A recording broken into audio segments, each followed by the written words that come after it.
नमस्कार,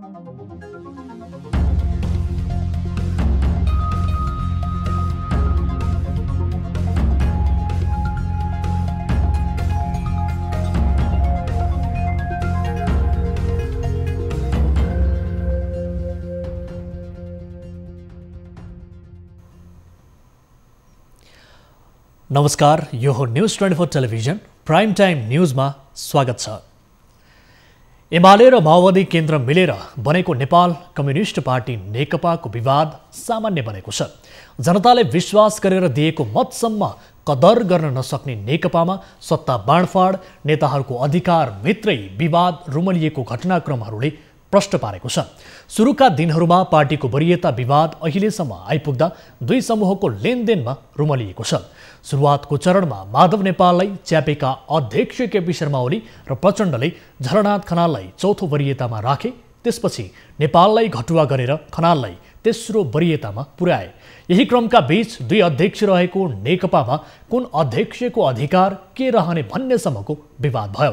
गत भदौसम्ममा अधिकार बाँडफाँडका विषयले पार्टीलाई फुट नजिक पुर्यायो। लेनदेन मिलेपछि विवाद पनि साम्य भयो। पुनः मन्त्री परिषद हेरफेर, राजदूत नियुक्ति जस्ता विषयहरूमा भाग खोजाखोज भयो। यही असन्तुष्टि पुनः दुई अध्यक्षमा देखिएको छ। बेला बखत नेकपा राजनीतिमा प्रत्यक्ष अप्रत्यक्ष भूमिका खोज्ने राष्ट्रपति विद्यादेवी भण्डारीले पुनः चासो देखाउनु भएको छ। अबको नेकपा राजनीति कसरी मिलन बिन्दुमा पुग्ला, यो प्रश्नमा कतिपय नेकपा नेताहरू नै भागवण्डा मिले समस्या सुल्झिने, भागवण्डा नमिले पार्टी फुटसम्म पुग्ने दाबी नै गर्छन्। जनताको आम समस्या कोरोना महामारी भन्दा लेनदेनकै उल्झनमा रहेका नेताहरू नमिले नेकपालाई जनताले हुत्याउने जानकारहरूको निष्कर्ष छ। अब प्राइम टाइम न्यूजका हेडलाइन्स। औपचारिक बैठकका लागि ओलीलाई सामूहिक आग्रह गर्ने धुम्बाराही बैठकको निष्कर्ष। कुनै पनि हालतमा पार्टी नफुट्ने वरिष्ठ नेता नेपालको दावी। औपचारिक बैठक बस्नुभयो भने त्यो नै फुटको घोषणाको बिन्दु हुनेछ। 3 दिने नेपाल भ्रमण सकाएर फर्किए भारतीय सेना अध्यक्ष। प्रधानमन्त्रीसँग शिष्टाचार भेट, दुई देशबीचका समस्या संवाद मार्फत समाधान हुने प्रधानमन्त्रीको विश्वास।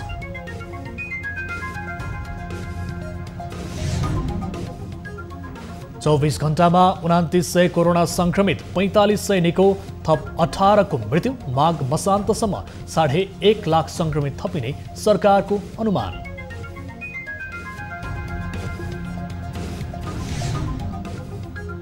काठमाडौँ लगायत मुलुकभरका अस्पतालमा आइसियु र भेन्टिलेटरको अभाव। अधिकांश संक्रमितले भरिए पाउनै मुस्किल। सरकार भन्छ समस्या छैन। खाली छ, आइसियुमा कति खाली छन्, हैन, आइसोलेसनमा कति खाली, ती सबै त्यसको मूल्याङ्कन गरेर मात्र हामी बिरामी।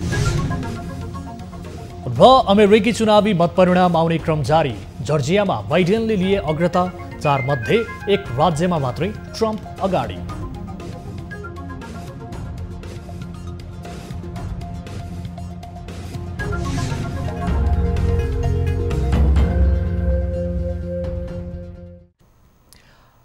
हामी निरन्तर न्यूजमा छौं।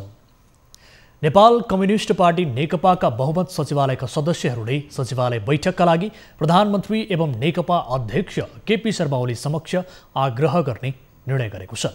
शुक्रबार पार्टी कार्यालय धुम्बारहीमा बसेको बहुमत सचिवालय सदस्यहरूको अनौपचारिक बैठकले शनिबार प्रधानमन्त्रीलाई भेटेर बैठकका लागि आग्रह गर्ने निर्णय गरेको हो। बैठकमा अध्यक्ष पुष्पकमल दाहालले अर्का अध्यक्ष ओलीसँग भएको भेटबारे आफू पक्षीय नेताहरूलाई जानकारी गराउनु भएको थियो। आफूसँगको भेटमा ओलीले सहमति बेगर बैठक बोलाए त्यो पार्टी फुटको बिन्दु हुनेछ भनेर चेतावनी समेत दिनुभएको थियो। कार्यकारी अध्यक्षलाई बैठक बोलाउने अधिकार भए पनि पार्टी एकता जोगाउन ओलीसँगको सहमतिमै दाहालले सचिवालयको अनौपचारिक बैठक बोलाएको प्रवक्ता नारायण काजी श्रेष्ठको भनाइ छ। स्थायी कमिटी बैठकका निर्णय कार्यान्वयन नगर्दा पार्टीमा समस्या आएको आफूहरूको निष्कर्ष रहेको उहाँको भनाइ थियो। प्रचण्डले कमरेड केपी ओलीसँगको सहमतिमा अनौपचारिक बैठक आह्वान गर्नुभयो र आज सबै सचिवालयका सदस्य कमरेडहरूलाई यो अनौपचारिक बैठकको जानकारी गराइयो। भेलामा सहभागी अधिकांशले स्थायी कमिटी बैठकका निर्णय कार्यान्वयन नगर्दा समस्या भएको भन्दै ओलीलाई भेटेरै बैठक राख्न आग्रह गर्ने सुझाव अध्यक्ष दाहाललाई दिएका थिए। 9 सदस्यीय सचिवालय मध्ये शुक्रबारको बैठकमा 5 सदस्य सहभागी थिए। बैठकमा प्रधानमन्त्री केपी शर्मा ओली, उपप्रधानमन्त्री ईश्वर पोखरेल र गृहमन्त्री रामबहादुर थापा, महासचिव विष्णु पौडेल अनुपस्थित थिए भने कार्यकारी अध्यक्ष दाहाल, वरिष्ठ नेताहरू माधव कुमार नेपाल, झलनाथ खनाल, उपाध्यक्ष वामदेव गौतम र प्रवक्ता श्रेष्ठको सहभागिता थियो। नेकपा भित्रको विवाद थप रुमल लिँदै गएको छ। नेकपा अध्यक्ष केपी शर्मा ओली र पुष्पकमल दाहाल बीच देखिएको अन्तर्विरोधको असरले पार्टी फुटको सङ्घारमा पुगेको छ। ओली पक्षले प्रचण्डका कारण पार्टी फुटको सङ्घारमा पुगेको आरोप लगाइरहेका छन् भने ओली इतर समूह भने प्रधानमन्त्रीको एक्लौटीपन र अडान नै मूल समस्या भएको दोष लगाउँदै आएका छन्। यो बीचमा नेकपाका नेताहरू दुई ध्रुवमा बाँडिएका छन् भने जसरी भए पनि सचिवालय बैठक बोलाउनु पर्ने अडानमा ओली इतर लागि परेका छन्। एक रिपोर्ट। नेकपा अध्यक्ष केपी शर्मा ओली र पुष्पकमल दाहाल बीच बिहिबार बालवाटारमा छलफल भयो। विवादका झण्डै 5 दिनपछि भएको छलफलले धेरैलाई निष्कर्ष निस्किने आशा थियो, तर फगत कल्पना बाहेक त्यसो हुन सकेन। अर्थात् दुवै बीच पुनः यसअघिका विषयमा देखिएको असमानता र असमझदारी नै कायम रह्यो। अध्यक्ष दाहालले ओलीको राजीनामा अभिव्यक्तिप्रति प्रश्न तिर्स्याए भने विवाद अन्त्य गर्न सचिवालय बैठक बोलाउन माग गरे, तर ओली मौन रहेको बालवाटार स्रोतले जनाएको छ। यसबीचमा शुक्रबार अध्यक्ष पुष्पकमल दाहालले धुम्बाराईमा सचिवालय सदस्यसँग विवादबारे समाधान गर्न अनौपचारिक बैठक बोलाए। बैठक परामर्शमा केन्द्रित र अध्यक्ष ओलीसँग बिहिबार भएको छलफलका आधारमा नै बोलाइएको भए पनि ओली पक्षका सचिवालय सदस्य अनुपस्थित रहे। बैठकमा वरिष्ठ नेता झलनाथ खनाल, माधव कुमार नेपाल, नारायण काजी श्रेष्ठ र वामदेव गौतम मात्रै उपस्थित थिए। बैठक परामर्श लिनेमा केन्द्रित भनिए पनि अधिकांश समय दाहालले ओलीसँगको भडास पोखेका थिए। औपचारिक बैठक बोलाएमा पार्टी फुट्ने बिन्दु हुने भन्दै ओलीले झस्काएको समेत दाहालले सुनाउन भ्याए, जसलाई बैठकपछि प्रवक्ता श्रेष्ठले नै बताएका छन्। अध्यक्ष कमरेड केपी शर्मा ओलीले बैठक बस्न सहमति दिनु भएन र बैठक बस्न सहमति नदिएको अवस्थामा कार्यकारी अध्यक्षले औपचारिक बैठक बस्नुभयो भने त्यो नै फुटको घोषणाको बिन्दु हुनेछ भनेर समेत भन्नुभएको कुरा आज अध्यक्ष कमरेडले जानकारी गराउनुभयो। यद्यपि बैठकमा खनाल र नेपालले भने कसैले भन्दैमा पार्टी नफुट्ने भन्दै ढुक्क हुन दाहाललाई दिलासा दिइरहेका थिए। ठुलो त्याग र बलिदानबाट बनाइएको पार्टीलाई एकजनाको रिस र आवेगमा फुटाउन नसक्ने बताएका थिए, जसमा खनालको पनि समर्थन थियो। यस्तै बैठकमा सहभागी भएका र यसअघि राष्ट्रपतिबाट विवाद समाधान गर्न आग्रह गरिएका पात्र वामदेव गौतम पनि खनाल र नेपालकै पक्षमा उभिए। यसबीचमा अध्यक्ष ओलीसँग अन्तिम पटक छलफल गरेर विवाद समाधान गर्ने निर्णय गरेका बहुमत सदस्यले शनिबार अध्यक्ष ओलीसँग भेट्दैछन्, तर ओली मनाउने अवस्था सहज भने छैन। अध्यक्ष दाहाल ओलीले अघि प्रदेश 1 का नेतासँगको भर्चुअल बैठकमा अघि सारेको जबजको मुद्दा र एकल निर्णयबाट असन्तुष्ट छन् नै। उता ओली पनि बिहिबार मन्त्री परिषदको बैठकमा भने झैँ दाहालले कोटेश्वर र खुमटार बैठक गर्दै बनाउन खोजेको समीकरणप्रति असन्तुष्ट छन्। यस्तो अवस्थामा अन्य सचिवालय सदस्यले मनाउने भन्दा पनि दुई अध्यक्षले मन माझामाझ गर्नुको विकल्प छैन। पार्टीभित्र विवाद हुँदा अन्य समूह सक्रिय हुने र फाइदा खोज्न सक्छन् भन्नेतर्फ अध्यक्ष द्वयले बुझ्न जरुरी छ। हालको अवस्थामा दुईमा एक अलिक पछाडि सरेर भए पनि नेकपालाई फुटबाट जोगाउनै पर्छ। भारतीय सेना प्रमुख मनोज मुकुन्द नरवणेले प्रधानमन्त्री केपी शर्मा ओलीसँग भेटवार्ता गरेका छन्। 3 दिने नेपाल भ्रमणका क्रममा शुक्रबार नरवणेले प्रधानमन्त्री निवास बालुवाटारमा प्रधानमन्त्री ओलीसँग भेटवार्ता गरेका हुन्। भारतीय सेना प्रमुख महारथी मानार्थ उपाधिका लागि नेपाल आएका हुन्। यो विगतदेखि चल्दै आएको परम्परा हो, तर यसपटकको भ्रमणलाई सबैले चासोपूर्वक हेरेका छन्। दुई देशको सीमा विवाद चलिरहेको बेला भारतीय सेना प्रमुख नरवणेको नेपाल भ्रमणप्रति सबैको चासो बढेको छ। भेटमा प्रधानमन्त्रीसँगै विदेश मामिला सल्लाहकार राजन भट्टराई र परराष्ट्र मन्त्रालयका सचिव भरतराज पौडेल पनि सहभागी थिए। त्यस्तै नरवणेसँगै नेपालस्थित भारतीय राजदूत विनय मोहन क्वात्रा पनि सहभागी थिए।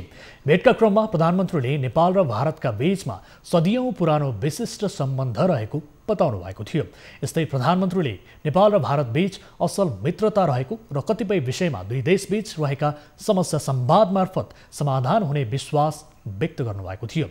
यसअघि शुक्रबार बिहान नरवणेले माउन्टेन फ्लाइट गरेका थिए। उनलाई विश्वको सर्वोच्च शिखर सगरमाथा आन्दोलन लगायतको हिमालको दृश्यावलोकन गराइने नेपाली सेनाले जनाएको छ।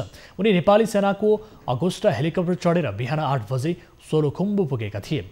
अगुस्टा VVIPका लागि नेपाली सेनाले खरिद गरेको हेलिकप्टर हो। 3880 मिटर उचाइमा रहेको होटल एभरेस्ट भ्यूमा ब्रेकफास्ट गरेका थिए। नरवणे शुक्रबारै साँझ स्वदेश फर्किएका छन्। नेपालमा कोरोना भाइरसबाट संक्रमित हुनेको संख्या 1,88,883 पुगेको छ। स्वास्थ्य तथा जनसङ्ख्या मन्त्रालयको विवरण अनुसार पछिल्लो 24 घण्टामा 10,153 जनामा गरिएको PCR परीक्षणबाट 3,051 जना संक्रमित थपिएसँगै संख्या 1,88,883 पुगेको हो। यस्तै देशभर सक्रिय संक्रमित हुनेको संख्या 34,905 पुगेको छ।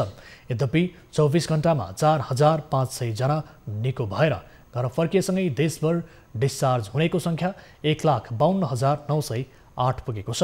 यता काठमाडौँ उपत्यकामा मात्रै पछिल्लो 24 घण्टामा थप 1,338 जना संक्रमित फेला परेका छन्। यो सँगै काठमाडौँ उपत्यकामा संक्रमितको कुल संख्या 85,662 पुगेको छ। हालसम्म काठमाडौँमा 69,479 जना, ललितपुरमा 9,850 जना र भक्तपुरमा 6,353 जना संक्रमित पुगेका छन्। यीमध्ये 66,816 संक्रमित निको भइसकेका छन् भने 18,469 सक्रिय संक्रमित छन्। उता प्रदेश अनुसार सबैभन्दा धेरै बागमती प्रदेशमा 1,663 र सबैभन्दा कम कर्णाली प्रदेशमा 72 जना थपिएका छन्।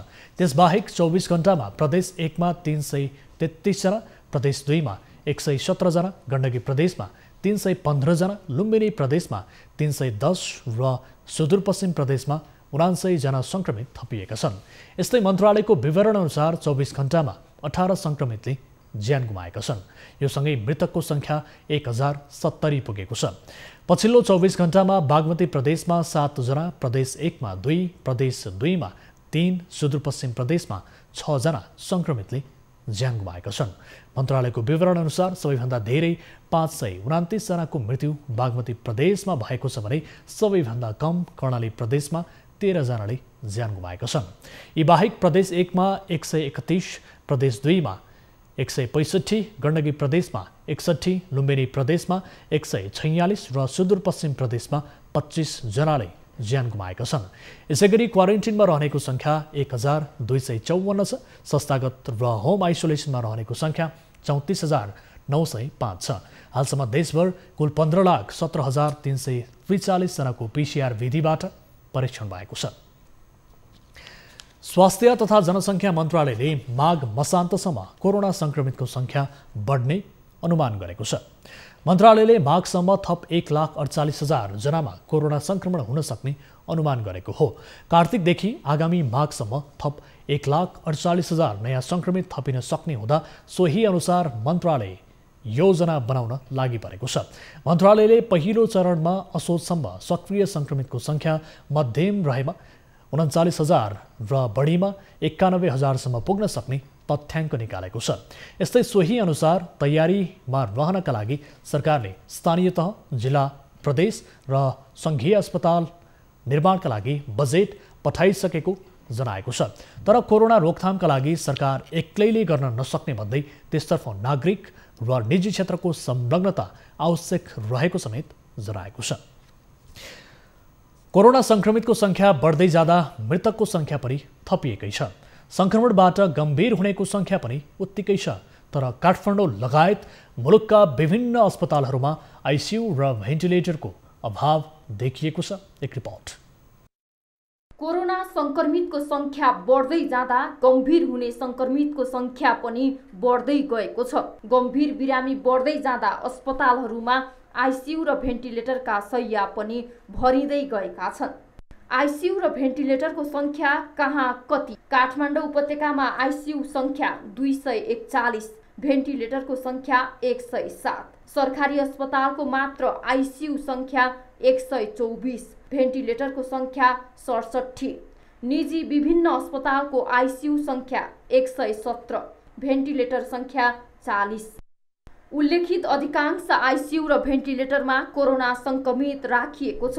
अहिले कुनै पनि अस्पतालमा संक्रमितको लागि आइसियु बेड पाउन र भेन्टिलेटर पाउन मुस्किल छ। भेन्टिलेटर पाउनको लागि सोर्स फोर्स चाहिँ कतिको लाग्छ माथिबाट?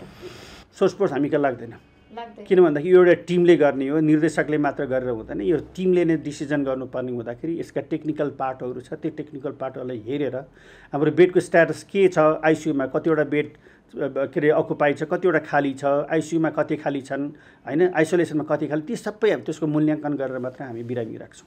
शुक्रराज अस्पतालमा कोरोना संक्रमितका लागि 20 बेड आइसियु छन्। त्यसमध्ये सबै संक्रमितले भरिएका छन्। त्रिवी शिक्षण अस्पतालमा संक्रमितका लागि 10 वटा आइसियु बेड मध्ये 5 वटामा भेन्टिलेटर छ। आकस्मिक कक्षमा 15 वटा बेड छन्। सबै बेड संक्रमितले भरिएका छन्। अस्पतालहरूमा गम्भीर संक्रमित राख्ने आइसियु बेड र भेन्टिलेटर अभाव छ। त्यसैकारण गम्भीर कोरोना संक्रमितको उपचार र व्यवस्थापन चुनौतीपूर्ण बन्दै गएको चिकित्सकहरू बताउँछन्। अधिकांश सरकारी अस्पतालले आइसोलेसन, आइसियु र भेन्टिलेटर खोज्ने बिरामीलाई पालो कुर्न वा अर्को अस्पतालमा सम्पर्क गर्न सुझाव दिने गरेको छ। स्वास्थ्य मन्त्रालयले पनि गम्भीर भए मात्र अस्पताल जान अनुरोध गरेको थियो। सरकारले पर्याप्त आइसियु र भेन्टिलेटरको व्यवस्था नगर्दा अब गम्भीर संक्रमित बढे उपचार गर्न मुस्किल हुने चिकित्सकहरूले बताएका छन्। त्यसमाथि पनि कोरोना संक्रमितको उपचार खर्च संक्रमित आफैले बेहोर्नु पर्ने भएपछि उपचार आवश्यक पर्ने संक्रमित उपचारबाट वञ्चित छन्। क्यामेरामा कान्छा डङ्गोलका साथ टिभी जर्नलिस्ट रिया भण्डारी, काठमाडौँ। काठमाडौँ उपत्यकामा कोरोना संक्रमण बढ्दै गएपछि व्यापारिक क्षेत्रमा सुरक्षाका मापदण्ड पालना गराउँ, कोरोना संक्रमणबाट बचाउँ भन्ने मूल मन्त्र सहित कोभिड-19 विरुद्ध नागरिक अभियान सुरु भएको छ। राष्ट्रिय व्यावसायिक पहल, नेपाल चिकित्सक सङ्घ, नेपाल पब्लिक हेल्थ एसोसिएसन लगायतको ऐक्यबद्धता र स्थानीय निकायको समेत सहभागितामा कोरोना संक्रमण रोकथाम तथा नियन्त्रणमा नागरिक अभियान सुरु भएको हो। कोरोना संक्रमितहरू दिन प्रतिदिन बढिरहेका छन्। सबैभन्दा बढी संक्रमित भएको काठमाडौँमा अब सुरक्षाको मापदण्डमा बढी सचेत हुने समय आएको छ। त्यसैले पनि सरकारले मात्र होइन, विभिन्न सङ्घ संस्थाले पनि अब व्यापारिक क्षेत्रहरूमा सुरक्षाका मापदण्डहरू, संक्रमणबाट बस्ने मापदण्डहरू के कस्तो अपनाइएको छ भनेर निरीक्षण गर्न थालेका छन्। कयौं सङ्घ संस्थाहरूले त एउटा नागरिक अभियान नै सुरु गरेका छन्। जबसम्म त्यसलाई नागरिकले आत्मसात गर्दैन तबसम्म यो रोकथाम नियन्त्रण हुनु धेरै गाह्रो छ होइन। अब प्रचार त म्याक्सिमम भएको देखिन्छ। अहिले जति पनि रेडियोमा, टेलिभिजनमा, पत्र पत्रिकामा, इभन त्यो मोबाइलको फोनको रिङटोनमा पनि पत्र भइरहेको, तर त्यो भएको आधारमा उसले अनुसरण गरेको गरेन भन्ने कुरा कसरी थाहा पाउने? त्यो त अनुगमन गर्नु पर्यो, सुपरभिजन गर्नु पर्यो, त्यो हुन सकिरहेको छैन। र नागरिकलाई के छ, अझै पनि एउटा चाहिँ भान के छ, यो त कोभिड त्यतिकै ठिक भइहाल्छ भन्ने कुरा हो, तर हुँदैन। यो एकदमै ठुलो भयावह रोग हो, सङ्क्रमण हो। यसले धेरै मान्छे मरिरहेछ नेपाल जस्तो ठाउँमा। पहिला त हुँदैन भन्ने थियो भने अहिले आएर त 1000जनाभन्दा बढ्दा मृत्युसँग बढिसकेको छ। सरकारको एक्लो प्रयासले सरकार क्षमतालाई मात्रै पुग्दैन, नागरिककै अभियान हुनुपर्छ भनेर यो स्वास्थ्यकर्मीको संस्थाहरूबाट चाहिँ नागरिक अभियान, कोभिड विरुद्ध नागरिक अभियान सुरु गरेर यसलाई चाहिँ हामीले राष्ट्रिय व्यवसाय पहल, जुन चाहिँ एउटा व्यवसायिक क्षेत्रमा एउटा जिम्मेवार भएर व्यवसाय गर्नुपर्छ भन्ने मान्यता बोकेको संस्थाले हामीले पहिले सुरुमै यो कोभिडको लकडाउन हुनुभन्दा अगाडि नै हामीले चाहिँ कोभिड हुन्छ भनेपछि कोभिडबाट कसरी काम गर्ने भन्ने बारेमा प्रिपरेसन म्यानुअल बनाएको थियो। हाम्रो व्यावसायिक संस्थाहरूमा यसरी काम गरौँ भनेर हामीले WHO, CDC, ILO सबैसँग मिलेर हामीले एउटा चाहिँ प्रिपरेसन म्यानुअल बनाएर सरकारलाई बुझाएको थियौँ। त्यसको आधारमा हाम्रो आफ्नो इन्डस्ट्रीमा हामी काम गरिरहेछौँ। त्यस्तो म्यानुअल, त्यस्तो एउटा चाहिँ त्यो प्रक्रियाहरू, म्यान्डेटहरू, प्रोटोकलहरू आधिकारिक रूपमा आउनुपर्ने हुन्छ। त सरकारको आएको त छ, तर त्यति धेरै आधिकारिक रूपमा छैन। त्यो भए तापनि त्यसलाई चाहिँ कसरी अनुसरण गर्यो भन्ने अनुगमन पनि छैन। त्यसले गर्दाखेरि नागरिक अभियान सुरु गरेको हो। रोगबाट पनि बस्नु पर्यो, भोकबाट पनि बस्नु पर्यो होइन। मान्छे रोग र भोक दुवैलाई सुरक्षित भएर काम गर्नु पर्यो। सुरक्षा भएर काम गर्ने प्रक्रियाहरू हामीले हरेक ठाउँमा हेर्छौँ होइन। अहिले लाबिममा किन छाने त भन्दाखेरि यो अलिक राम्रो अनुसरण गरेर ठाउँमा छ। यो अभियान अन्तर्गत हामीले देखिरहेछौँ विभिन्न व्यापारिक क्षेत्रहरूमा आएर तपाईँहरू हेर्दै हुनुहुन्छ, के कस्तो पाउनु भएको छ, कतिको मापदण्ड पालना गरेको पाउनु भएको छ? यो ठाउँमा आउने ग्राहकहरूले कतिको मास्क प्रयोग गर्नुहुन्छ कि हुन्न, मास्क सही तरिकाले प्रयोग गर्नु भएको छ कि छैन, प्लस गेटमा छिर्दाखेरि जुन सुरक्षा गार्डहरू बस्नुहुन्छ उहाँले सेनिटाइजर कुन मात्रामा दिनुहुन्छ, सेनिटाइजरले त्यो हात मिच्नलाई पुरा पुग्ने अवस्थामा छ कि छैन भनेर हेर्ने क्रममा हामीले मोस्ट अफ द के भेट्यौँ भने यहाँ आउने ग्राहकहरू धेरैले मास्क लगाएर आउनु भएको छ, तर मास्क चाहिँ प्रपर प्रयोग भएको चाहिँ देखिँदैन। कसैले अलि नाकको तल लगाउनु भएको छ, कसैले यतातिर साइडमा पाल पारेर लगाउनु भएको छ भने कसैले चाहिँ नि लगाएर आइसकेपछि फेरि कुरा गर्न थाल्नुभयो भने चाहिँ मास्क तानेर कुरा गर्न थाल्नु भएको छ। सङ्क्रमण बढ्नुको मुख्य कारण नै व्यापारिक क्षेत्रहरूमा जनस्वास्थ्यका मापदण्ड नअपनाउँदा नै भएको विज्ञहरू बताउँछन्। हाम्रो तालिमप्राप्त स्वास्थ्य स्वयंसेवकहरूलाई परिचालन गरेर धेरै मान्छेको फ्लो हुने व्यापारिक क्षेत्रहरूमा गइकन त्यहाँ व्यापारमा संलग्न भएको कर्मचारी व्यापारीहरूले सुरक्षाका मापदण्ड कतिको अपनाइरहेको छ त्यो कुराहरू हेर्ने र त्यसपछि उहाँलाई सुरक्षाका मापदण्ड अपनाउनको लागि सुझाव सल्लाह दिने कुराहरू हामी गर्छौँ भने एट द सेम टाइम व्यापारी क्षेत्रमा आएको क्लाइन्टहरू कस्टमरहरू उहाँहरूले पनि सुरक्षा मापदण्ड कतिको अपनाइरहनु भएको छ त्यो कुरा हेरेर उहाँलाई सुझाव सल्लाह दिने कुरा गर्छौँ। कोरोना सङ्क्रमणबाट बस्ने एउटा प्रभावकारी उपाय भनेको नागरिक आफै सचेत हुने र जनस्वास्थ्यका मापदण्ड अपनाउँदै आफ्नो काम अघि बढाउने हो। त्यसैले पनि यो कोभिड-19 विरुद्ध नागरिक अभियान सञ्चालन गरेर विभिन्न सङ्घ संस्थाहरूले Nepal medical association, Nepal public health association, त्यसैगरी राष्ट्रिय व्यावसायिक पहल र पिपुल्स हेल्थ मोमेन्टम नेपालले यस्ता कार्यक्रम अघि बढाएर यो अभियान अघि बढाएर सरकारलाई सहयोग गर्दै र नागरिकलाई पनि सचेत बनाउने काम गरेको बताएका छन्। क्यामेरामा कान्छा डङ्गोलका साथ टिभी जर्नलिस्ट रिया भण्डारी, काठमाडौँ। प्रतिपक्षी दल नेपाली कांग्रेसले पदाधिकारी र पूर्व पदाधिकारीसँगको छलफल जारी राखेको छ। पार्टी सभापति शेरबहादुर देउबा निवास बुढा नीलकण्ठमा शुक्रबार पनि बसेको बैठकमा पार्टीभित्र देखिएको असमझदारी र पछिल्लो राजनैतिक अवस्थाका बारेमा छलफलले निरन्तरता पाएको हो। बैठकमा वरिष्ठ नेता रामचन्द्र पौडेल सहितका 27 केन्द्रीय सदस्यले पेश गरेको 16 बुँदे असहमति, कोभिडको असरबारे छलफल गर्न संसदको विशेष अधिवेशन बोलाउने विषय तथा पछिल्लो राजनैतिक अवस्थाका बारेमा छलफल भएको नेताहरूले जनाएको छन्। शनिबार पनि पदाधिकारी र पूर्व पदाधिकारीसँगको छलफल हुने र ठोस निष्कर्षमा पुगिने नेताहरूको भनाइ छ। सभापति देउबा समयमै महाधिवेशन गर्नबाट पछि हट्न खोजेको तथा विधि विधान अनुसार नचलेको भन्दै पौडेल पक्षका केन्द्रीय सदस्यले 16 बुँदे असहमति राख्दै पार्टी कार्यालयमा विरोध पत्र बुझाएका थिए। पार्टीभित्र देखिएको असमझदारीलाई केन्द्रीय समिति बैठक अघि नै अन्त्य गर्ने गरी छलफल अघि बढेको नेताहरूले जानकारी दिएका छन्। सहमतिका लागि भन्दै कांग्रेसले शुक्रबारका लागि तय भएको केन्द्रीय कार्यसमिति बैठक कार्तिक 24 गतेसम्मका लागि स्थगित गरेको छ। न्युजहरू अझै बाँकी छन्, अहिलेलाई ब्रेक।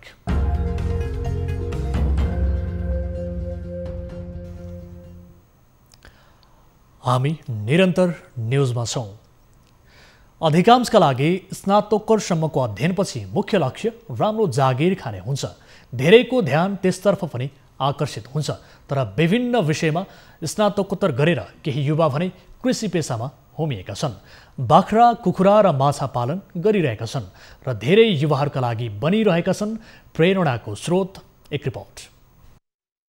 रूपन्देहीको सैनामैना नगरपालिका 4 मा सैनामैना कृषि उद्योग मार्फत युवा प्रेमसागर पौडेल र उनकी श्रीमती ज्ञान कुमारीले व्यावसायिक बाख्रा पालन गरेका छन्। पौडेलले त्रिभुवन विश्वविद्यालयबाट शिक्षा शास्त्र संकाय र ज्ञान कुमारीले युकेबाट बिजनेस म्यानेजमेन्टमा मास्टर्स पास गरेका छन्। राम्रो शिक्षा आर्जन गरेका उनीहरू बाख्रा पालनमा अब्बल ठहरिएका छन्। बिहानदेखि साँझसम्म बाख्राको स्याहार सुसारमा कामदारसँगै खटिने पौडेल दम्पति धेरै युवा पुस्ताका लागि उदाहरण हुन्। पौडेल दम्पतिले 8 वर्ष अघिबाट व्यावसायिक बाख्रा पालन सुरु गरेका हुन्। वार्षिक 1 करोडको कारोबार गर्ने गरेका उनले मुनाफा पनि मनज्ञ भएको बताउँछन्। फार्ममा विभिन्न जातका 450 बढी बाख्रा छन्। हामी कस्तो जातको चाहिँ बाख्रा छनौट गर्छौँ, त्यसको शारीरिक अवस्था, त्यसको परिपक्वता, त्यसको स्वास्थ्य, त्यसको चाहिँ अब सबै शारीरिक बनावट भनौँ न। अब त्यो कुरा कस्तो छ भन्ने एउटा कुरा हो। अर्को कुरा भनेको त्यसलाई हामीले उपलब्ध गराउने सेवा सुविधाहरू जस्तो डिवोर्मिङ गर्ने, न्युट्रिसनको खानेकुरा दिने, खोपहरू लगाउने। यसै गरी 2 जना साथीसँग मिलेर शुद्धोधन गाउँपालिका 3 का वडाध्यक्ष समेत रहेका युवा हेमबहादुर खड्का व्यावसायिक कृषिमा होमिएका छन्। शुद्धोधन 4 जुगडी हवाका Farsatikar agro and research centre प्राली खोलेर अध्यक्ष खड्का सहित 3 जनाले 2000 लोकल कुखुरा, 700 चाइनिज हाँस, 4 वटा पोखरीमा 25,000 माछाका भुरा, विभिन्न जातका 80 वटा बाख्रा समेत पालिरहेका छन्। शुद्धोधनकै युवा सन्दीप खनालले एसके गड फार्म मार्फत व्यावसायिक बाख्रा पालन गरेका छन्। सफ्टवेयर कम्पनीको जागिर छाडेर बाख्रा पालनमा होमिएका खनालको फार्म युवाका लागि प्रेरणाको स्रोत हो। खनालले व्यावसायिक रूपमा 400 बढी बाख्रा पालन गर्दै आएका छन्। किसानहरू हामी नेपाली जनताहरू चाहिँ पछाडि परेर यी विभिन्न कुराहरू नगर्यो भने त केही पनि हुन्न र म आफै एउटा चाहिँ जनप्रतिनिधि भए तापनि हामीले यो कुरा अगाडि बढाउनुपर्छ भन्ने हिसाबले लगाएर लोकल कुखुरा एक त स्वास्थ्यलाई फाइदा, अर्को कुरो उत्पादन चाहिँ बढी। उत्पादन के भने तपाईँको अब 1500 अब ब्रोइलर कुखुरा पाल्यो भने किसानले 1000 ब्रोइलर कुखुरा पाल्दाखेरि 45 दिनमा 20,000 50,000देखि आम्दानी गरेको देखिएन भने यो लोकल कुखुरा 5 महिनामा तयार हुन्छ। 5 महिनामा 1000 कुखुरा 5 महिनामा तयार गरियो भने 1000 कुखुरा फेरि 10 लाख आम्दानी हुन्छ। वर्षेनी हजारौं युवाहरू रोजगारीका लागि विदेशी रहेका छन्, तर केही गर्छु भन्ने अठोट भएकाले स्वदेशमै कृषिबाटै राम्रो आम्दानी गर्न सक्छन् भन्ने रूपन्देहीका युवाले उदाहरण पेश गरेका छन्। तर व्यावसायिक कृषिमा लाग्ने युवाहरू बढ्दै गए पनि सरकारी अनुदान भने टाठा बाठाले मात्रै पाउँदा केही युवा भने निराश छन्। किसानहरू लागिसकेपछि यो अनुदानको पछि पर्दाखेरि हजुर न फर्म अगाडि बढ्ने न पैसा पाइने, आफ्नो समय र पैसा दुइटैको नोक्सान हुने हुँदाखेरि अब उसको जसको सोर्स पुग्छ उनीहरूले अनुदान पाउने, हामीहरूले नपाउने हुँदाखेरि त्यो चिजले गर्दाखेरि अलिकति समस्या सुरुमा आयो। त्यसको पछि लाग्दा जब आफैले गरिसकेपछि त अथवा कृषि मन्त्री पनि आउनुहुन्छ, सबैले हामीले सहयोग गर्छौँ सपोर्ट गर्छौँ भन्नुभएको छ। त्यहाँदेखि त्यो चिजहरू हामी पाइएको छैन। त्यही पनि हामी चाहिँ त्यो पाए जाति अझै राम्रो गर्छन्। सरकारले कृषिमा अनुदान बढाई वास्तविक किसानलाई मात्र दिने, सिपमूलक तालिम, सडक मार्ग विस्तारमा विशेष ध्यान दिने, लगानी मैत्री वातावरण बनाउने हो भने कृषिमा युवाहरूको आकर्षण अझै बढ्ने देखिन्छ। न्युज 24 का लागि भैरहबाट टिभी जर्नलिस्ट प्रकाश नेउपानेको रिपोर्ट। रौतहटको राजमार्ग तथा फुटपाथ मिचेर राखिने निर्माण सामग्री, अव्यवस्थित पार्किङ र सडक मिचेर बनाएका संरचना दुर्घटनाका कारण बन्ने गरेका छन्। बुधबार मात्र रौतहटको चन्द्रपुर 5 निवासी 22 वर्षीय युवकले सडक दुर्घटनामा ज्यान गुमाएका छन्। उनी चढिरहेको मोटरसाइकललाई ट्रकले ठक्कर दिँदा उनको ज्यान गयो। तर स्थानीयले भने सडकमै रहेका निर्माण सामग्रीले गर्दा सडक साँघुरो भएकाले दुर्घटना भएको भन्दै चन्द्रपुर नगरपालिका र डिभिजन सडक कार्यालयमा तालाबन्दी गरेका छन्।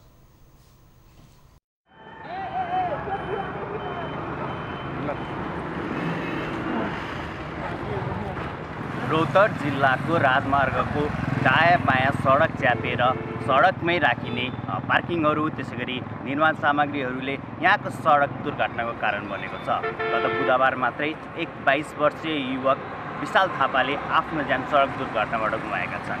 चन्द्रपुर 5 निवासी सो युवक ट्रकको ठक्करबाट मृत्यु भएको, तर साँघुरो बाटो र निर्माण सामग्री बाटैमा भएको कारण सो दुर्घटना भएको भन्दै स्थानीयहरू आक्रोशित भएका छन्।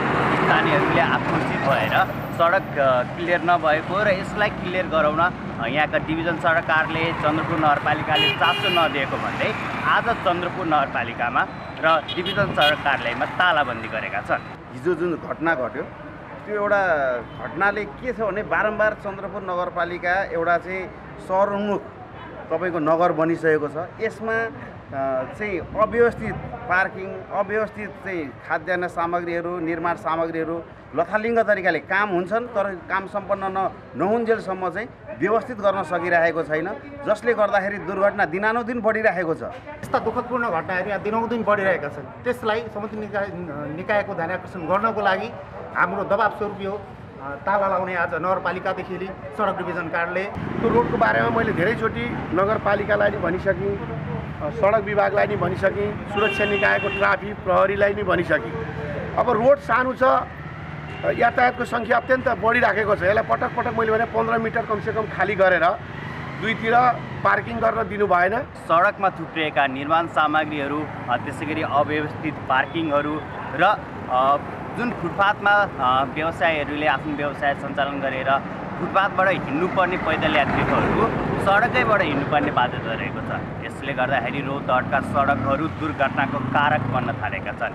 यसरी सडक मिचिरहँदा, सडकमै पार्किङ भइरहँदा, त्यसै गरी फुटपाथ कब्जा भइरहँदाखेरि यसलाई हटाउने ल्याकत न स्थानीय प्रशासनले गरेको छ, न नगरपालिकाले गरेको छ, न डिभिजन सडक कार्यालयले गरेको छ, न प्रहरी प्रशासनले गरेको छ। यसरी सबैको उपेक्षाको कारणले गर्दा दैनिक जस्तो रौतहटमा दुर्घटना भइरहेको छ र मानिसले ज्यान गुमाइरहेका छन्। यसलाई समयमा नै सल्भ नगर्ने हो भने यहाँ चाहिँ अझै धेरै दुर्घटना हुन सक्ने स्थानीयहरूको भनाइ छ र यो कहिले र कसले गर्ने स्थानीयको प्रश्न रहेको छ। रौतहटबाट टिभी जर्नलिस्ट बालविक्रम कार्की। अब बिजनेस न्यूज।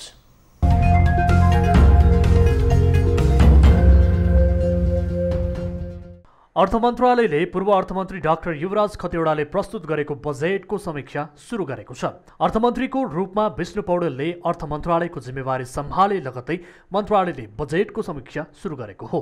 अर्थमन्त्री पौडेलले मन्त्रालयगत रूपमा बजेटको समीक्षा सुरु गरेका छन्। सरकारले चालु आर्थिक वर्षको बजेट तथा खर्च तथा राजस्वको लक्ष्य र असुली सन्तोषजनक नभएको अवस्थामा अर्थ मन्त्रालयले विभिन्न मन्त्रालयसँग बजेट समीक्षा थालेको हो। कोभिडको महामारीले अर्थतन्त्रमा दीर्घकालीन प्रभाव पार्ने र उद्योग व्यवसाय तथा लगानीमा पारेको प्रभावका कारणले सरकारको प्राथमिकता पनि फेरिएको छ। कोभिडको रोकथाम र नियन्त्रण गरी जनस्वास्थ्यलाई प्रभावकारी व्यवस्थापन गर्नुपर्ने भएकाले चालु आर्थिक वर्षको लक्ष्य योजना पनि प्रभावित हुने भएको छ। चालु वर्षको पहिलो त्रैमास सकिँदा अहिलेसम्मको बजेट कार्यान्वयन अवस्था सन्तोषजनक नभएको र सरकारको पुँजीगत खर्च हुन नसक्दा विकास आयोजनाहरू प्रभावित भएका छन्। ठूला चाडपर्वपछि विकास निर्माणको काम सुरु हुने भएकाले अर्थमन्त्री पौडेलले विकास सम्बन्ध मन्त्रालयका मन्त्री तथा सचिवहरूसँग बजेट कार्यान्वयनको प्रगति अवस्थाका साथै खर्चको स्थितिका विषयमा छलफल सुरु गरेका छन्। कोभिड नियन्त्रण र रोकथामका साथै शिथिल भएको अर्थतन्त्र र उद्योग व्यवसाय र रोजगारलाई सुचारू गर्न ठूलो चुनौती बनेको छ। नेपाल स्टक ब्रोकर एसोसिएसनको नयाँ कार्यसमिति चयन भएको छ। सन्तोष मैनालीको अध्यक्षतामा एसोसिएसनको 26औं वार्षिक साधारण सभाले नयाँ कार्यसमिति चयन गरेको हो। एसोसिएसनको उपाध्यक्षमा धर्मराज सापकोटा, महासचिवमा गुणनिधि भूषाल, सचिवमा रणदेव पन्त, कोषाध्यक्षमा भक्तिराम घिमिरे सर्वसम्मत भएका छन्। सदस्यहरूमा रविन्द्र श्रेष्ठ, फणिन्द्र ढकाल, सुयोग अधिकारी, मित्रलाल श्रेष्ठ र मदन पौडेल चयन भएका छन्। एसोसिएसनका निवर्तमान अध्यक्ष भरत राणा भाटको कार्यकाल असोज 12 गते पूरा भएको थियो।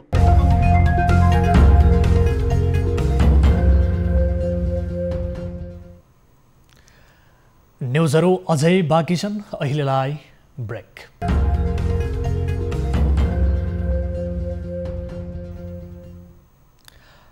हामी निरन्तर न्युजमा छौँ। अब स्पोर्ट्स न्युज।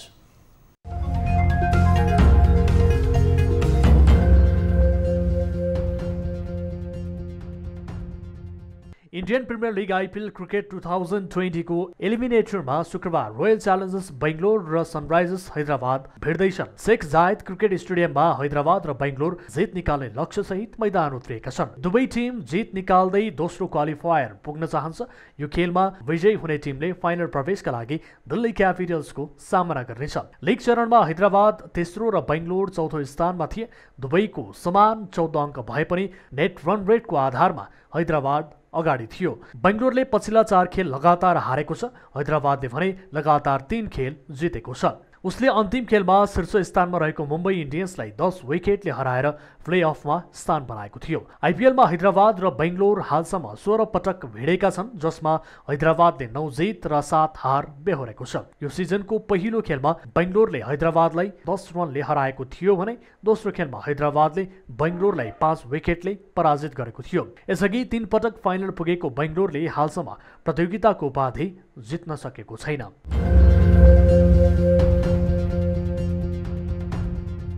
प्रिमियर लिग फुटबलमा शुक्रबार राति 2 खेल हुँदैछन्। ब्राइटन र बर्नली तथा साउथह्याम्पटन र न्युक्यासल बीच खेल हुन लागेको हो। नेपाली समय अनुसार राति 1:45 बजे हुने खेलमा साउथह्याम्पटनले न्युक्यासलको सामना गर्नेछ। साउथह्याम्पटनको सेन्ट म्यारियट स्टेडियममा हुने खेल दुवै टोलीका लागि महत्त्वपूर्ण छ। यो खेल जिते साउथह्याम्पटनले शीर्ष स्थानको लिभरपुलसँग अङ्क बराबरी गर्नेछ। साउथह्याम्पटनले 7 खेलमा 4 जित र 1 बराबरीको नतिजा सहित 13 अङ्क बनाएको छ। लिगमा न्युक्यासललाई अङ्क तालिका सुधारका लागि जित आवश्यक छ। तालिकाको 11औं स्थानमा रहेको न्युक्यासलले अहिलेसम्म खेलेका 7 खेलमा 3 जित र 2 बराबरीको नतिजा निकालेको छ। त्यस्तै लिग अन्तर्गत दोस्रो खेलमा ब्राइटन र बर्नली खेल्दैछन्। तालिकाको 16औं स्थानमा रहेको ब्राइटन र तालिकाको पुछारमा रहेको बर्नली आम्ने सामने हुन लागेका हुन्।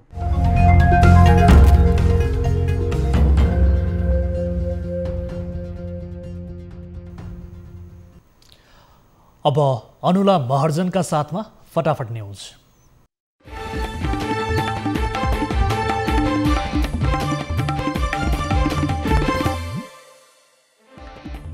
नेकपा अध्यक्षद्वय पुष्पकमल दाहालले बोलाए सचिवालय सदस्यको अनौपचारिक बैठक, विवादका सन्दर्भमा परामर्श लिने तयारी। भारतीय सेनाध्यक्ष मनोज मुकुन्द नरवणे र प्रधानमन्त्री केपी शर्मा ओली बीच भेटवार्ता, सीमा विवादका बीच भएको भेट महत्त्वपूर्ण, नरवणे स्वदेश प्रस्थान।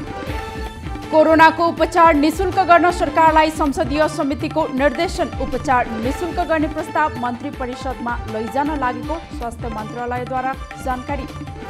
माघ मसान्तसम्म 1.5 लाखसम्म नयाँ कोरोना संक्रमित थपिन सक्ने सरकारको अनुमान, तयारी गर्न 3 तहलाई सर्कुलेसन। पछिल्लो 24 घण्टामा 2909 जना कोरोना संक्रमित थपिए। नेपालमा कोरोना संक्रमितको कुल संख्या 1,88,883 पुग्यो। नेपालमा कोभिड-19 संक्रमणबाट मृत्यु हुनेको ग्राफ उकालो लाग्दै पछिल्लो 10 दिनमा गयो 190 जनाको ज्यान। नेकपा विवादप्रति राष्ट्रपति विद्यादेवी भण्डारीको सक्रियता बढ्दो, ऊर्जा जलस्रोत तथा सिँचाइ मन्त्री समेत रहनुभएका नेता वर्षमान पुनलाई शीतल निवासमा बोलाइयो। भाइटिकाको भोलिपल्टदेखि खुला मञ्चमा निशुल्क खाना खुवाउने अभियान बन्द गरिने, महानगरपालिका र अभियन्ता बीच मङ्सिर 2 गतेबाट सार्वजनिक स्थानमा खाना खुवाउने कार्य बन्द गर्ने सहमति। दिलेन्द्र बडु सहित कांग्रेसका सुरेन्द्र राज पाण्डे र फरमुल्लाह मन्सुरलाई कोरोना संक्रमण पुष्टि, सामाजिक सञ्जाल मार्फत कोरोना भएको सार्वजनिक। कोरोना भाइरस संक्रमित भएका हास्य व्यङ्ग्य कलाकार मनोज गजुरेलको स्वास्थ्य अवस्था गम्भीर, आइसियुमा उपचार हुँदै। निमोनियाबाट पीडित 79 वर्षीय पत्रकार सीताराम प्रसाद वर्माको निधन, आजै पशुपतिमा अन्त्येष्टि गरियो। रुकुम पश्चिमबाट 12 केजी अफिम सहित 2 जना पक्राउ, जाजरकोट नलगाड नगरपालिका वडा नम्बर 8 का 46 वर्षीय मालबहादुर सिंह र 60 वर्षीय कालीबहादुर सिंह प्रहरी नियन्त्रणमा। नागढुङ्गाबाट स्रोत नखुलेको 40 लाख नगद सहित 1 जना पक्राउ, पक्राउ पर्नेमा नवलपरासी पाल्ही नन्दन गाउँपालिका 2 का 40 वर्षीय व्यास गुप्ता। गैर आवासीय नेपाली सङ्घद्वारा 1 करोडको स्वास्थ्य सामग्री स्वास्थ्य मन्त्रालयलाई हस्तान्तरण, 10,000 थान एन्टिजेन स्वास्थ्य राज्य मन्त्री नवराज रावतलाई हस्तान्तरण। गत कार्तिक 7 गतेबाट क्लिन फिड लागू हुँदा उपभोक्ताहरू मारमा, इन्टरनेटमा समेत विदेशी विज्ञापन नबजाउन विभिन्न सङ्घ संस्थाहरूद्वारा सरकारलाई दबाव। शुक्रबार सुनको मूल्य 1000 रुपैयाँले बढेर 97,200 पुग्यो। चाँदीको मूल्यमा 45 रुपैयाँले वृद्धि भई 1255 रुपैयाँमा कारोबार। इन्डियन प्रिमियर लिग आइपिएल अन्तर्गत आज हैदराबाद र बेङ्गलोर भिड्दै, दुवै टोली जित निकाल्दै फाइनल प्रवेश गर्ने योजनामा। टोटनह्याम्सका पूर्व प्रशिक्षक पोचेटिनोलाई म्यान्चेस्टरको प्रशिक्षक बन्न प्रस्ताव, प्रिमियर लिगमा सोचे अनुरूपको प्रदर्शन गर्न नसक्दा प्रशिक्षक सोल्सायरमाथि दबाव बढ्यो। नेपाली राष्ट्रिय क्रिकेट टोलीको प्रशिक्षण आगामी मङ्सिर दोस्रो सातादेखि सुरु हुने, 8 महिनापछि खेलाडी सामूहिक अभ्यासमा जुट्ने। बेलायतको राजधानी लन्डनमा सरकारले जारी गरेको लकडाउनका विरुद्ध विशाल प्रदर्शन, 104 जना प्रदर्शनकारी पक्राउ। वैध भोटको गणना गरिए आफै जित्ने अमेरिकी राष्ट्रपति ट्रम्पको दावी, भन्छन् अब न्यायाधीशले निर्णय दिनेछन्।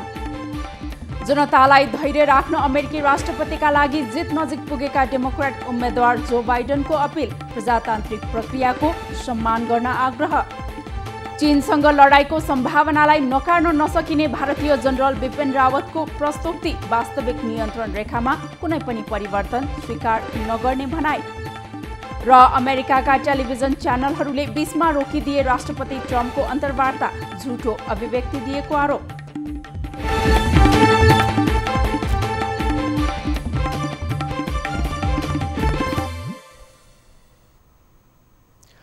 अब एउटा रोचक प्रसङ्ग।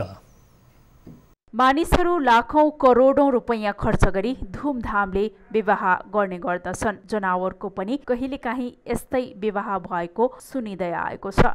यसैबीच बङ्गलादेशको चटगाउँमा भने 2 सिंहबीच धुमधामले विवाह सम्पन्न भएको छ।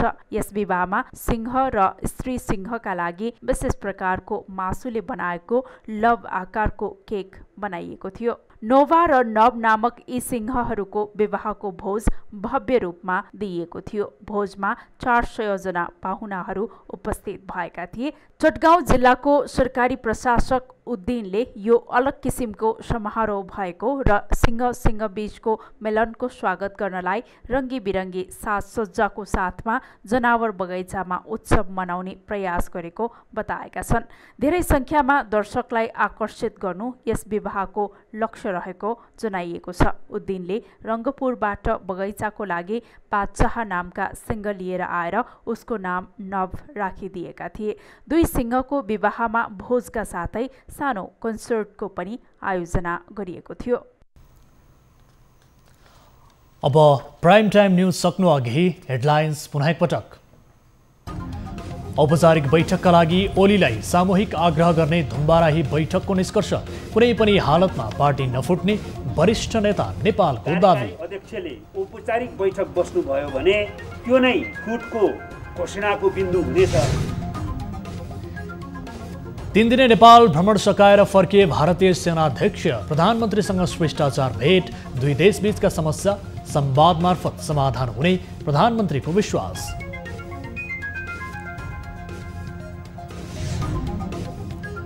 चौबीस घण्टामा 2900 कोरोना संक्रमित, 4500 निको, थप 18 को मृत्यु। माघ मसान्तसम्म 1.5 लाख संक्रमित थपिने सरकारको अनुमान।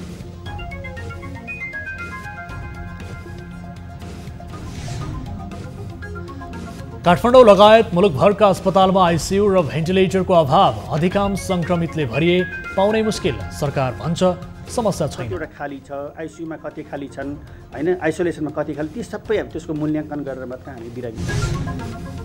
र अमेरिकी चुनावी मतपरिणाम आउने क्रम जारी। जर्जियामा बाइडेनले लिए अग्रता। 4 मध्ये 1 राज्यमा मात्रै ट्रम्प अगाडि।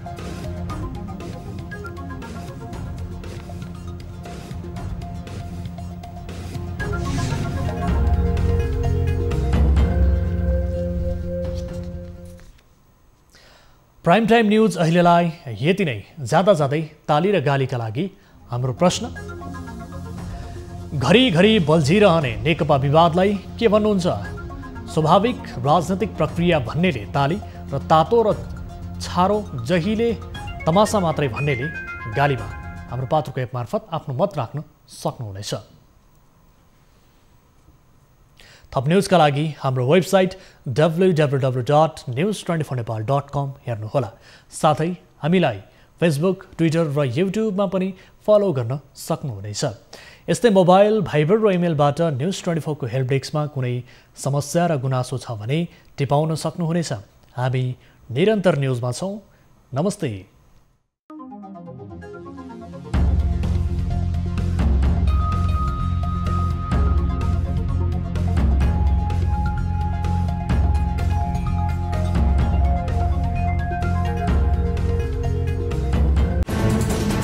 कोरोनाले सृजना गरेको सङ्कटमा पल पलका न्यूज अपडेट र हर क्षेत्रको कभरेजका लागि न्यूज 24 नेपाल युट्युब च्यानललाई सब्स्क्राइब गर्नुहोला।